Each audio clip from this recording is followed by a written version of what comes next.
Muy buenas tardes a todos y a todas. Mi nombre es Mía Ponte y quiero darles la bienvenida a una nueva transmisión de la clínica Stella Maris. En este consultorio en vivo, el tema en el que nos centraremos hoy será complicaciones y riesgos en el embarazo. Y para ello es un honor para mí presentar al doctor Fernando Alayo, especialista en ginecología y obstetricia de la clínica Stella Maris, quien nos hablará del tema desde toda su experiencia. Bienvenido, doctor. Muchas gracias, Mía. Gracias por la invitación a la clínica Stella Maris en un esfuerzo por informar a las pacientes, principalmente a las pacientes gestantes. Muchas gracias. El día de hoy vamos a tratar un tema muy importante porque es un tema que de pronto aterra a las gestantes y a las embarazadas y a las puérperas. Son las complicaciones y los riesgos en el embarazo. Si bien el embarazo es un estado importante durante de pronto alguna etapa de la mujer, no es una enfermedad, pero sí se pueden presentar ciertas complicaciones y ciertos riesgos que podrían traer algunas enfermedades o algunos problemas de salud que podrían afectar a la salud, principalmente de la madre, del bebé o de ambos, ¿no? Algunas mujeres van a tener problemas de salud antes de estar gestando y estos también podrían complicar problemas de salud durante el embarazo y estas podrían haber ciertas complicaciones que podrían llevar a tener que intervenir durante el embarazo. Siguiente, por favor. Bueno, hemos tenido a bien dividir principalmente en los 3 trimestres del embarazo para hacer de una forma más didáctica esta exposición. Entonces tenemos que vamos a enmarcarnos en esta primera parte en las complicaciones del primer trimestre en el embarazo. Bueno, una de las complicaciones más temidas y de pronto que generan un impacto sentimental en las mujeres es el aborto o la amenaza de aborto. En realidad definimos al aborto como una pérdida del embrión o del feto, ¿no? Que se puede dar por causas naturales, espontáneas o incluso autoinfringidas, ¿no? Antes de las 20 semanas. Principalmente enmarcamos en ese tiempo como 20 semanas como límite de la definición de aborto. Este tipo de aborto se puede denominar un aborto retenido, aborto incompleto o también un aborto completo, ¿no? Cuando generalmente se puede producir un aborto completo, ya hablamos que se ha expulsado todo el producto de la concepción. El problema vendría en los abortos que se van a quedar en el útero, los abortos retenidos o los abortos incompletos. Es en donde los profesionales o los especialistas tenemos que intervenir para tratar de dar solución a este problema, ¿no? En realidad, cuando ya hay un aborto retenido o un aborto incompleto, ¿no? Nosotros tendríamos que hacer algún tipo de procedimiento en el cual podría ser una aspiración manual endouterina o un legrado uterino para tratar de extraer lo que quede dentro del útero. Pero, siguiente por favor, tenemos que en las gestaciones que van a continuar, ¿no?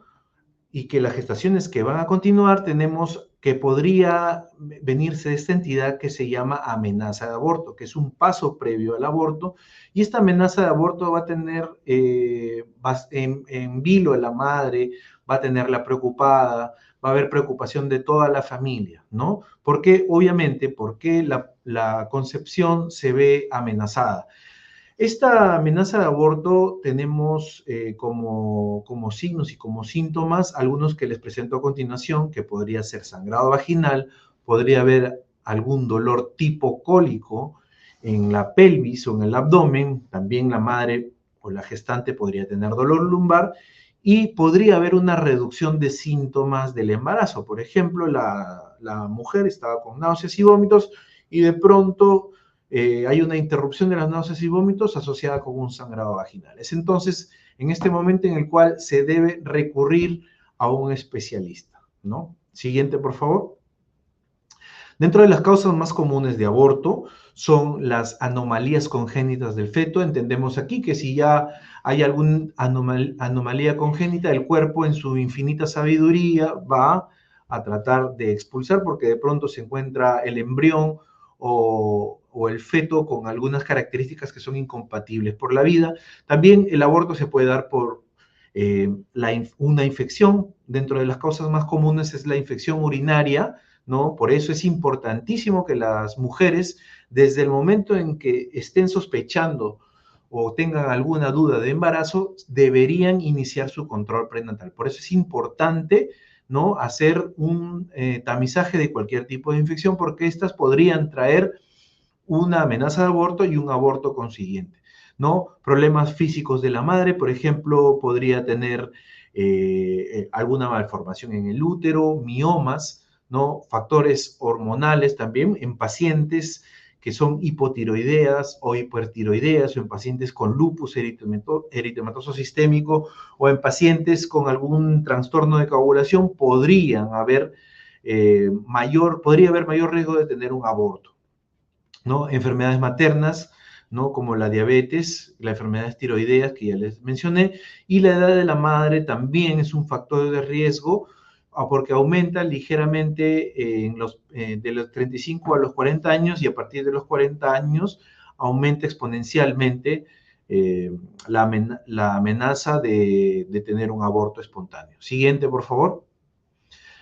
Dentro de algunas complicaciones que se podrían dar durante el embarazo, también tenemos a la hiperemesis gravídica, que por definición sería unos vómitos incoercibles o vómitos excesivos. Si bien es cierto, durante el embarazo la gestante pasa por o atraviesa por náuseas, vómitos, sintomatología digestiva asociada por diversos factores fisiopatológicos que se producen durante la gestación, ¿no?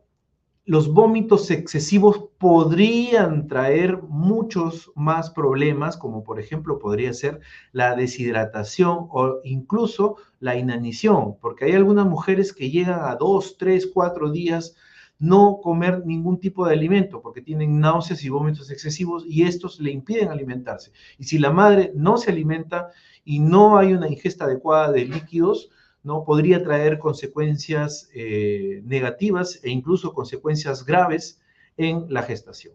Las causas generalmente se puede dar por los elevados niveles en sangre de la beta-HCG, que es la hormona del embarazo, ¿no?, que se va a secretar por el feto, y va a haber también por el incremento de algunos niveles estrogénicos, pero dentro de ella muchas causas son causas que se desconocen.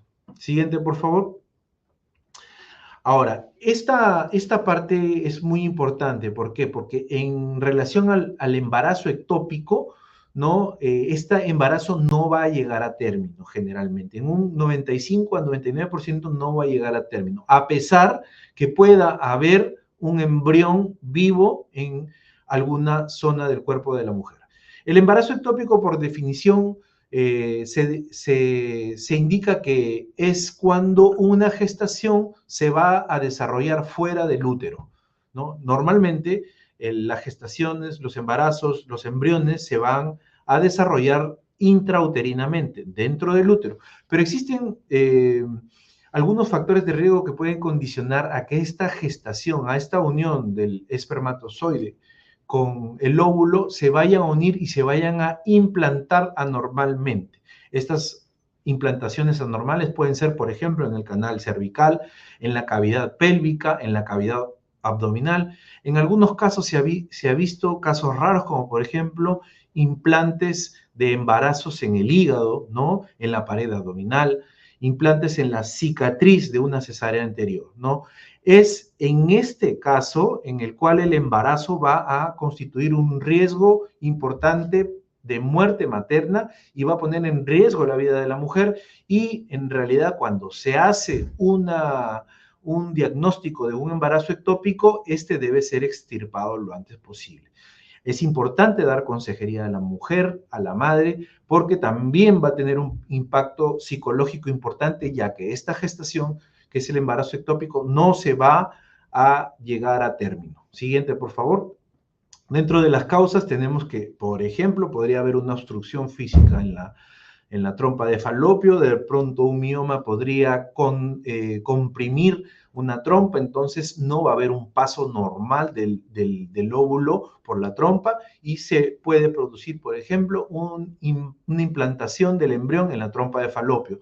Además, por ejemplo, una mujer que tenga infecciones uterinas, infecciones pélvicas mal sanadas, ¿no? Podría conllevar a una cicatrización anormal de las trompas o de la vía genital. Es entonces también que podría impedir el paso del óvulo y del espermatozoide para que la implantación se dé normalmente dentro del útero. Tener un embarazo ectópico previo también es un factor de riesgo para tener un nuevo embarazo ectópico, y también hay una entidad asociada como la endometriosis que podría conllevar también a un riesgo elevado o un mayor riesgo de presentar embarazo ectópico. Siguiente, por favor. Ahora, esas fueron las complicaciones dentro del primer trimestre del embarazo, ¿no? Generalmente hasta las 12 semanas de embarazo, ¿no? Ahora tenemos las complicaciones que generalmente o la mujer gestante va a presentar en el segundo trimestre del embarazo. Siguiente.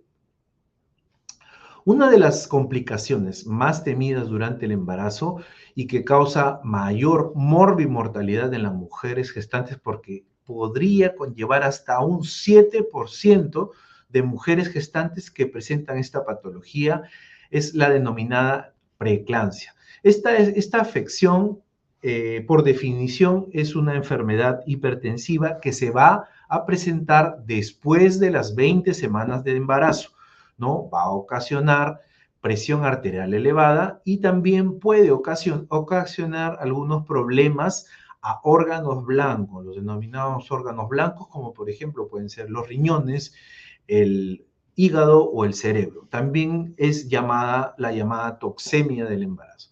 Esta preeclampsia en realidad inicialmente no va a presentar muchos síntomas, por eso es que es una enfermedad casi silenciosa del embarazo, ¿no? Si la mujer no acude a sus controles prenatales, en donde le van a dosar las proteínas en la orina, en donde le van a tomar la presión arterial, en donde van a indagar sobre signos y síntomas que se pueden asociar a la preeclampsia, no se puede llegar a tener un diagnóstico temprano y tener una intervención oportuna que podría salvar la vida de la madre y del feto.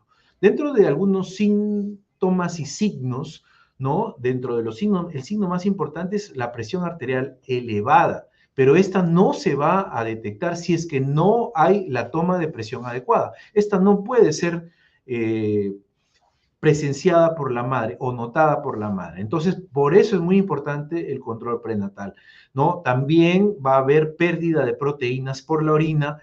En casos muy graves donde ya el hígado se encuentra afectado, puede haber dolor en epigastrio o dolor de estómago, dolor en la zona de la boca del estómago, en el cual ya nos indicarían signos de gravedad. También puede haber visión borrosa.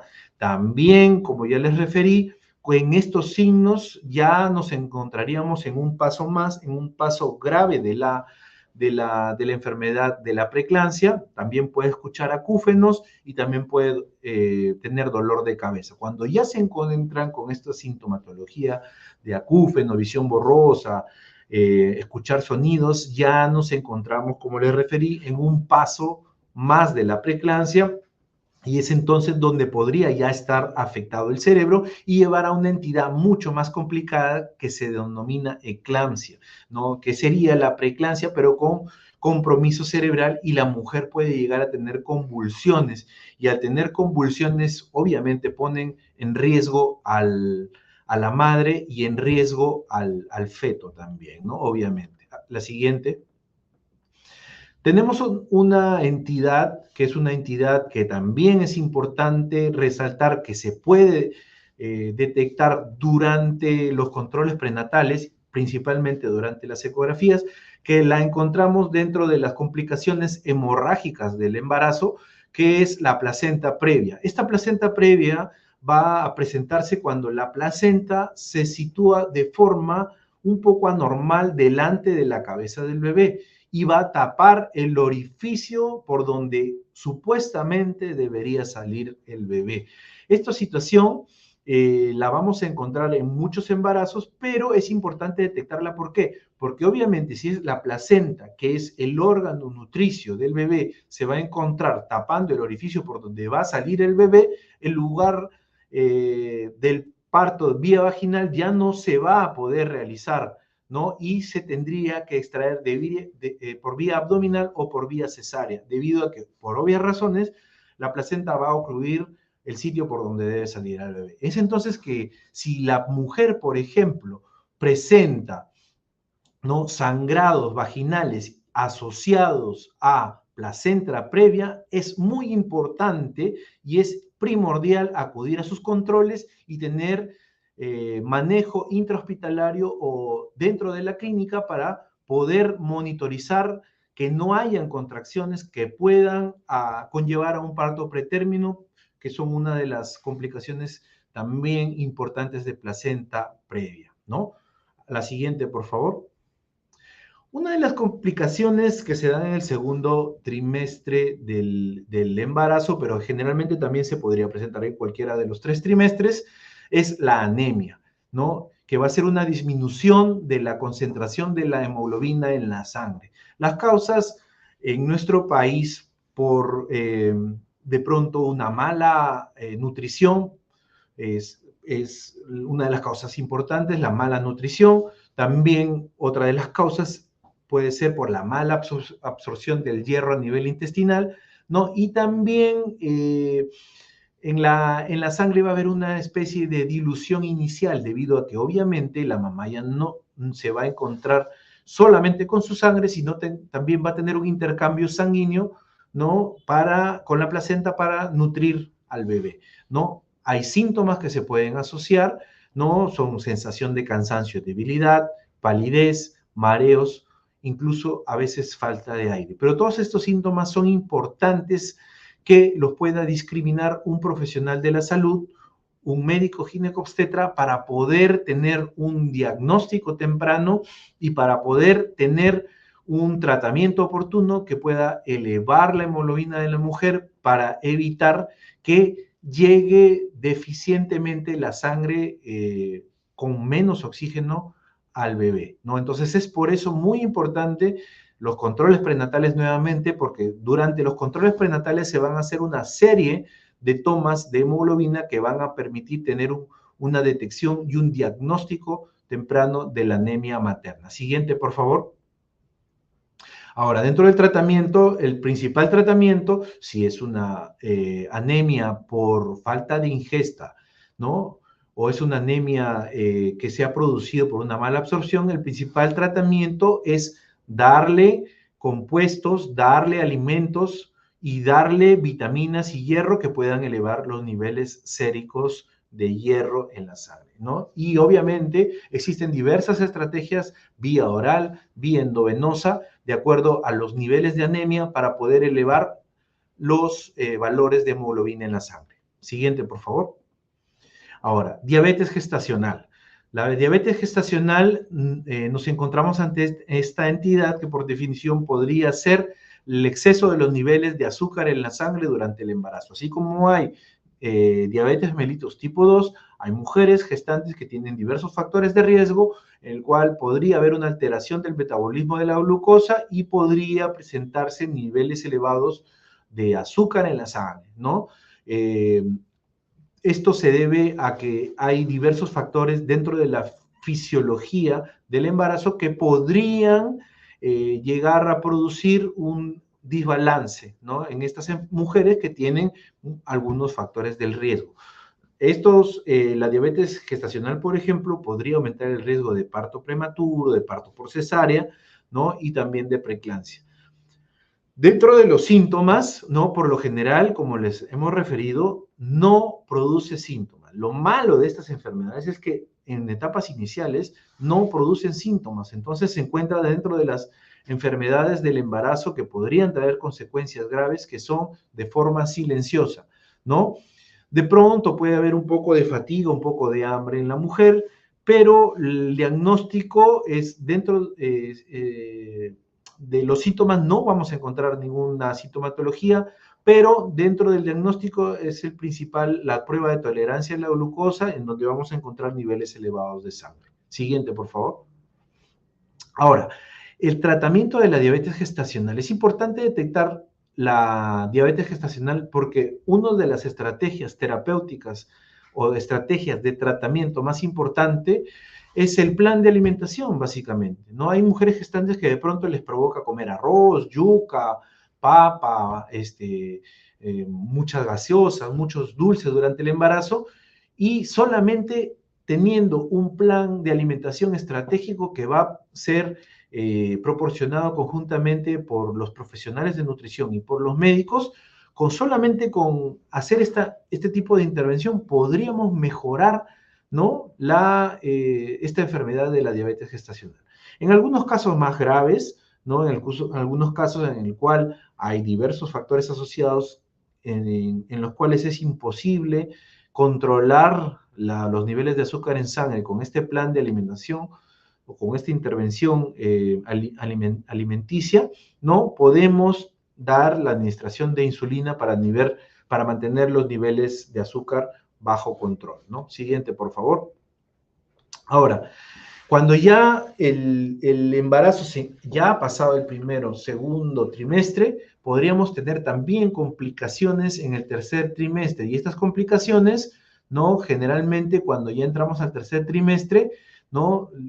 Son de temer para el ginecólogo porque nos podrían poner en el plan de decidir el término de una gestación o de un embarazo en pacientes con embarazos prematuros, ¿no? Siguiente, por favor.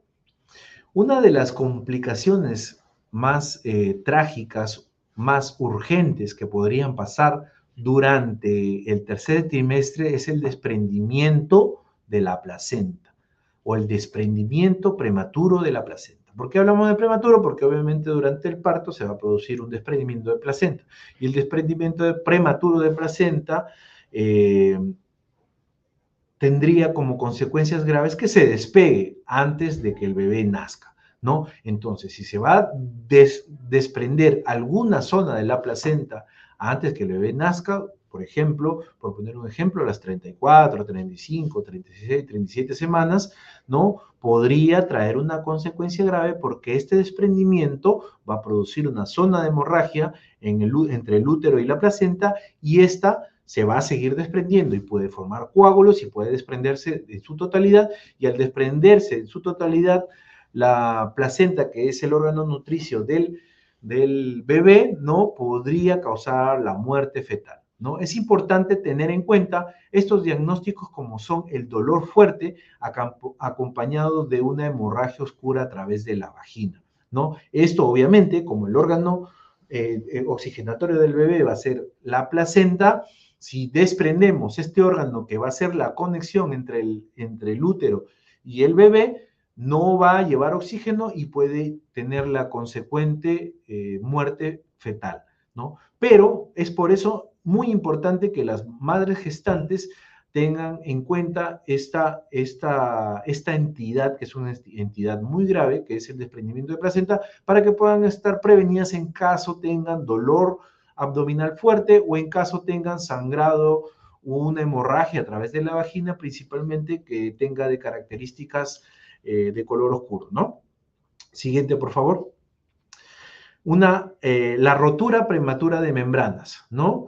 La rotura prematura de membranas es la rotura de las membranas antes que se inicie el trabajo de parto, ¿no? Es la pérdida, la rotura de membranas acompañada obviamente por la pérdida del líquido amniótico, ya que va a haber una solución de continuidad, ¿no? En las membranas que van a recubrir al bebé, ¿no? Y va a salir el líquido amniótico. Es también llamada, la rotura prematura de membranas es también llamada la rotura de la fuente materna, ¿no? Cuando esta bolsa se va a romper, estas bolsas que van a proteger al bebé de los gérmenes principalmente, que se encuentran en el cuello del útero y en la vagina, van a poner en riesgo a algún tipo de infección del feto, es entonces que cuando hay una pérdida de líquido, que generalmente es una pérdida de líquido abundante,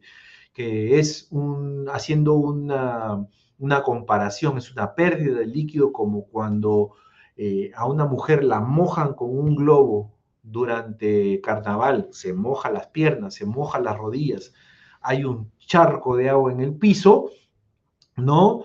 Eh, Esta se estaría asociando a una rotura prematura de membrana. Por eso es importante que las mujeres acudan inmediatamente al establecimiento de salud para que puedan detectar precozmente esta pérdida de solución de continuidad de las membranas y puedan darle el tratamiento adecuado que generalmente, de acuerdo a la edad gestacional que tenga el bebé, no puede ser principalmente manejado con tratamiento antibiótico y observación, ¿no? Ahora es importante, muy importante, que las mujeres acudan inmediatamente apenas tengan algún signo de pérdida de líquido. Siguiente, por favor. Otra de las complicaciones también importantes, ¿no?, que pueden traer una alta morbimortalidad fetal es la incompatibilidad de factor RH entre la madre y el feto, ¿no? Esta es la incompatibilidad del grupo RH entre la sangre de la mamá y la sangre del feto, ¿no? Como resultado, la mujer podría producir anticuerpos contra los glóbulos rojos del feto y estas podrían traer algunas consecuencias leves y algunas consecuencias graves, ¿no? Entonces es por eso importante ir a los controles prenatales para evaluar la evolución del crecimiento del feto. Siguiente, por favor. El polidramnios. El polidramnios vamos a tener que es el exceso de líquido amniótico. Si bien es cierto, existe una cantidad normal de líquido amniótico, este líquido en el cual el bebé se va a mover, ¿no? Y va a servir para que el bebé pueda de pronto desarrollar sus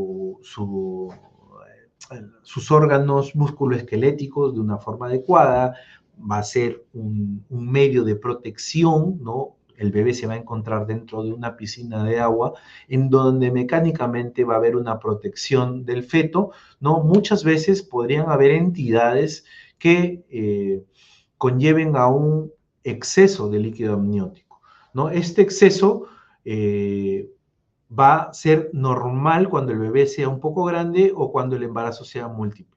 Pero también, como ya les hemos dicho, puede deberse a una enfermedad asociada. Por ejemplo, en las diabetes gestacionales podría haber líquido amniótico aumentado, ¿no? En algunas malformaciones congénitas también podría haber líquido amniótico aumentado y en pacientes, por ejemplo, que tienen alguna malformación de la vía digestiva donde no va a haber el adecuado paso del líquido amniótico, porque nosotros sabemos que el bebé durante todo el embarazo, desde la aparición del líquido amniótico, va a tragar este líquido amniótico. Entonces, al tomar este líquido amniótico, va a haber una fisiología normal de la absorción del líquido amniótico por parte del bebé. Entonces, si hay, por ejemplo, alguna malformación que pueda causar una obstrucción de la vía digestiva del bebé, puede haber un líquido amniótico aumentado, ¿no? Entonces es importante también para eso recalcar el control prenatal oportuno y constante porque, por ejemplo, alturas uterinas de 40 centímetros o barrigas muy grandes podrían estarnos indicando indirectamente que nos encontramos ante un líquido amniótico aumentado. Siguiente, por favor. Tenemos también el otro extremo de la moneda, que es el oligohidramnios, el cual es la disminución de la cantidad de líquido amniótico.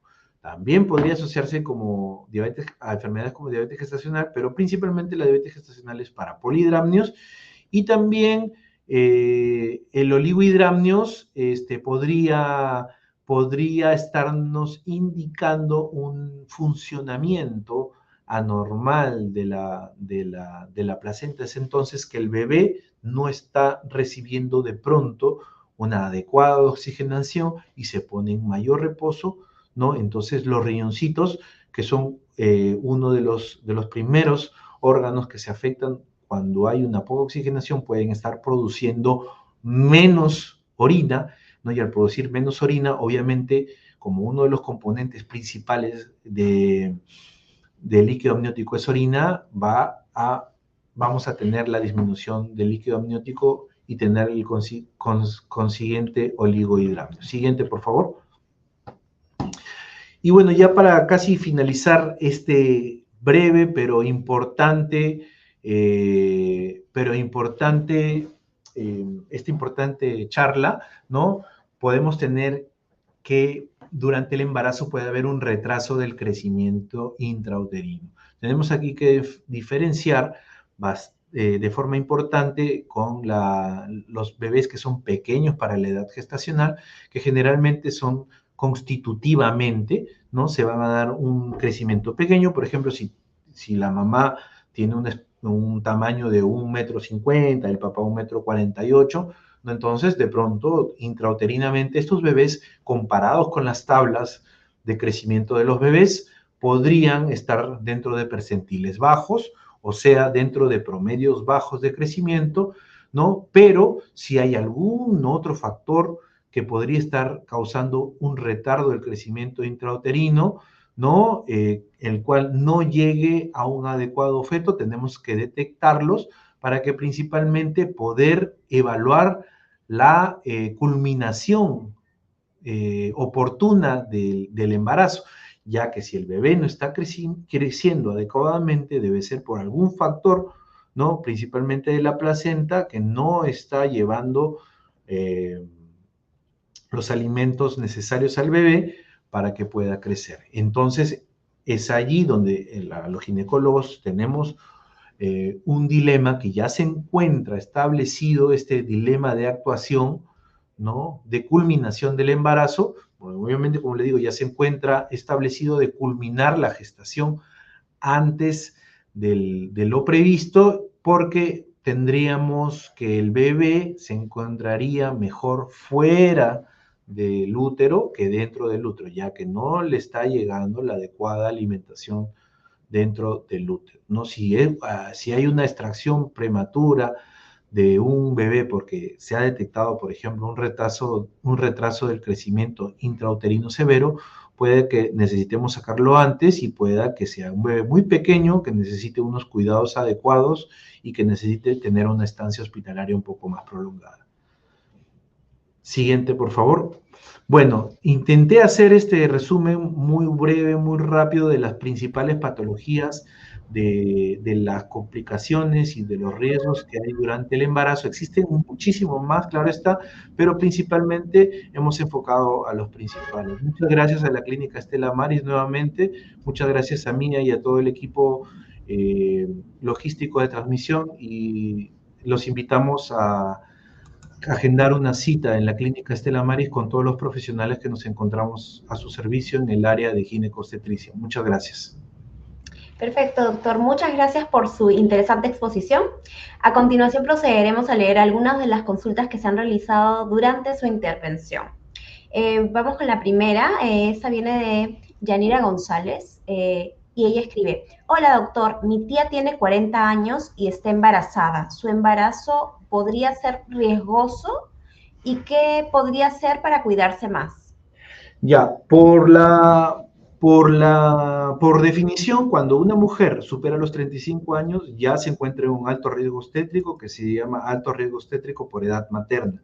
Y los embarazos que tienen más de 35 años no tienen mayor riesgo de hacer anemia, tienen mayor riesgo de hacer preeclampsia, tienen mayor riesgo de hacer diabetes gestacional.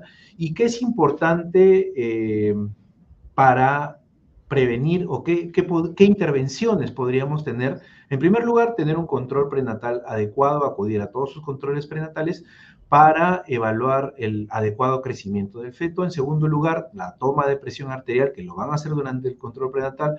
En tercer lugar, podría agregarse también algunas sustancias de acuerdo al riesgo asociado, además, de acuerdo a la anamnesis individual de cada paciente, que podría ser, por ejemplo, la la administración de aspirina, ¿no? Y también el suplemento bastante minucioso de hierro, por ejemplo, ¿no?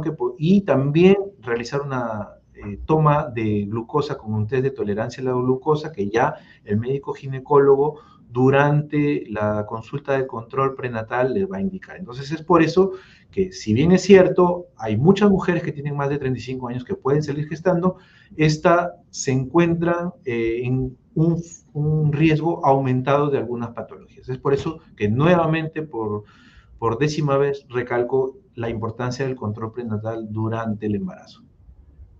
Por supuesto, doctor. Recibimos otra consulta. Kimberly nos escribe: gracias, doctor. Tengo una duda.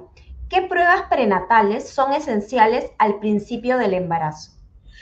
Bueno, ya nosotros tenemos establecido en las guías que al principio del embarazo se deben hacer muchas pruebas. Dentro de ellas son las pruebas como VIH, VDRL, que son las pruebas de sífilis y HIV.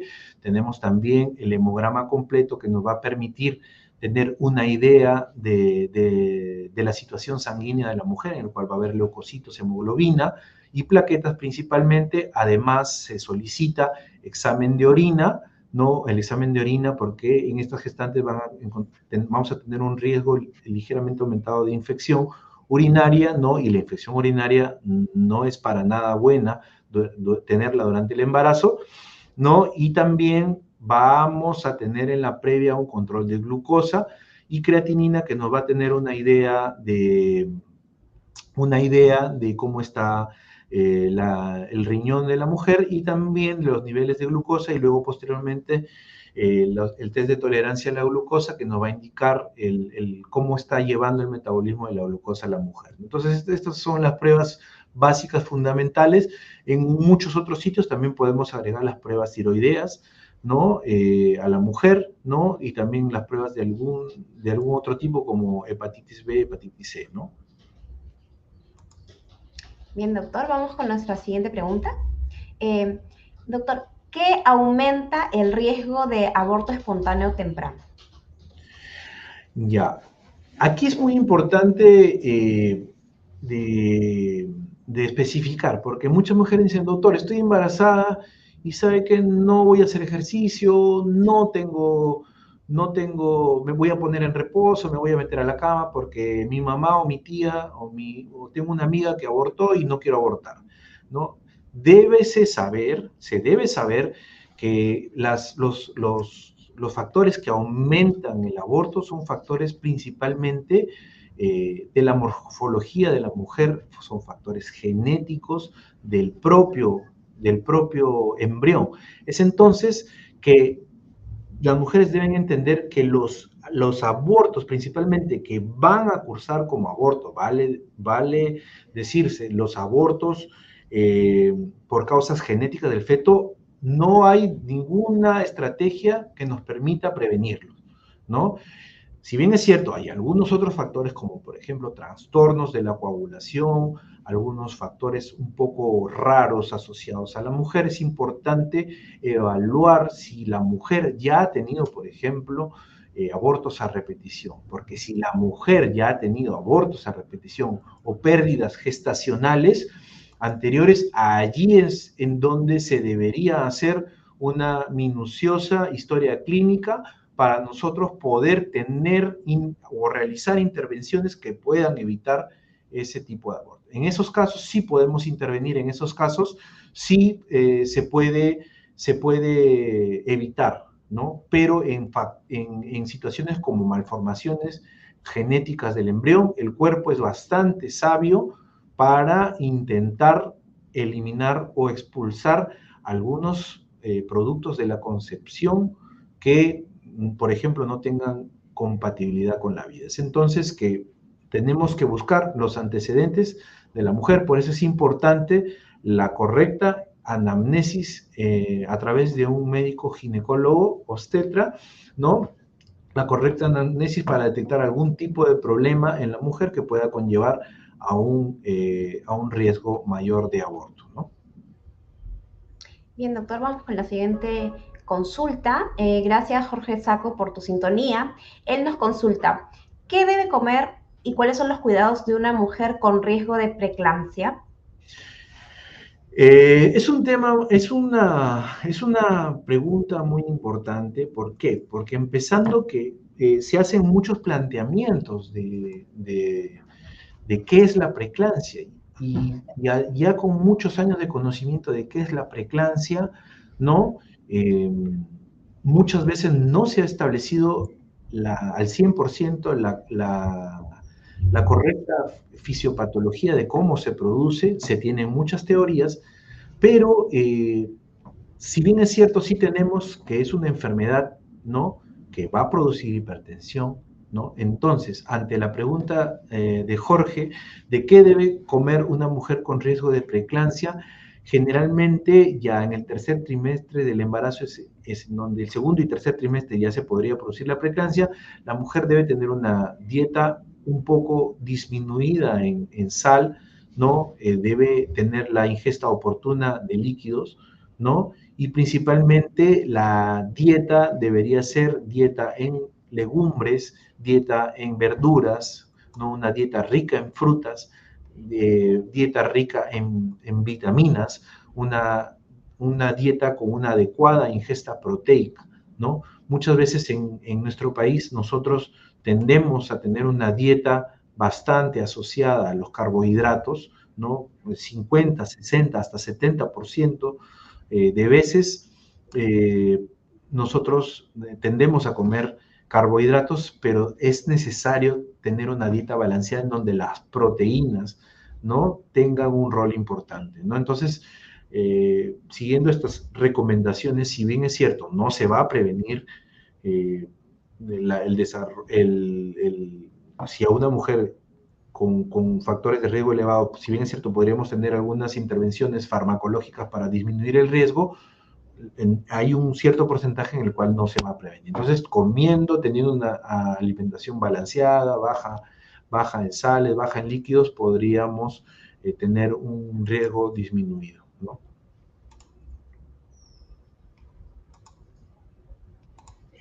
Perfecto. Esta ha sido la transmisión de hoy. Muchas gracias, doctor Fernando Alayo, por acompañarnos. Muy amable, nuevamente reitero mi agradecimiento a todo el equipo y a ti, Mía, por el acompañamiento en esta interesante charla. Muchas gracias y los esperamos en la consulta de la clínica Estela Maris, ¿no? Claro que sí. Recuerden que para más información pueden agendar una cita con nuestros doctores ingresando a nuestra nueva web de citas que está en pantalla. Nos vemos en una próxima oportunidad. Hasta luego.